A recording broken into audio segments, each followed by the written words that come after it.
taux et l'assiette d'imposition. Pour nous, et j'insiste, pour nous, élargir l'assiette fiscale tout en abaissant graduellement les taux d'imposition moyens est la stratégie appropriée pour parvenir à une fiscalité efficace et équitable.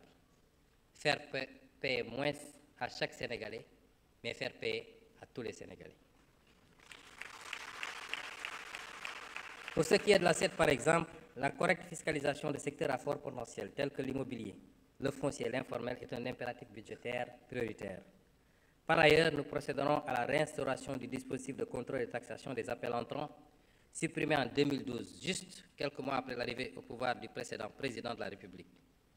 Initialement, la taxation sur les appels entrants devait permettre à l'État d'engranger des recettes parafiscales de l'ordre de 50 milliards par année.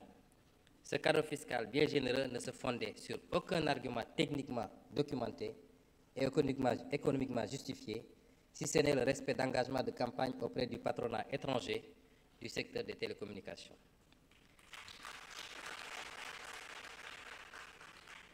Ce renoncement a fait perdre au Trésor public des centaines de milliards, minimum 600 milliards de 2012 à 2024.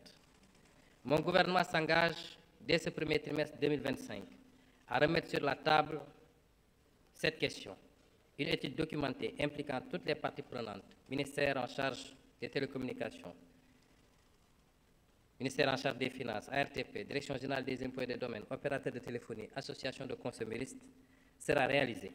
Sur cette base, une nouvelle réglementation instituant un système de contrôle et de taxation des communications téléphoniques internationales entrant en République du Sénégal sera adoptée. Un accent sera consacré à la formation des administrations pour leur permettre de pouvoir faire face aux opérations complexes d'évasion, notamment les opérations transfrontalières, telles que les prix de transfert, les montages abusifs et autres, qui appauvrissent le pays de ressources précieuses pour le financement de son développement. Enfin, nous lutterons farouchement contre les pratiques permissives, corruptrices et dommageables à l'intérêt national, telles que celles consistant en des manipulations du Code général des impôts, pour y introduire des dispositions comme les remises gracieuses aux entreprises ou la procédure de l'arbitrage fiscal permettant au ministre chargé des Finances de renoncer à des recettes fiscales votées par l'Assemblée nationale au nom du peuple sénégalais. S'agissant de la douane, le système de douane, de dédouanement du Sénégal étant ad valorem, c'est-à-dire basé sur la valeur transactionnelle des marchandises, il entre souvent en contradiction avec la volonté de l'État d'élaborer des politiques de soutien au pouvoir d'achat des populations qui nécessitent l'adoption de méthodes ad hoc. De méthodes ad hoc discutées avec les acteurs institutionnels et les opérateurs économiques.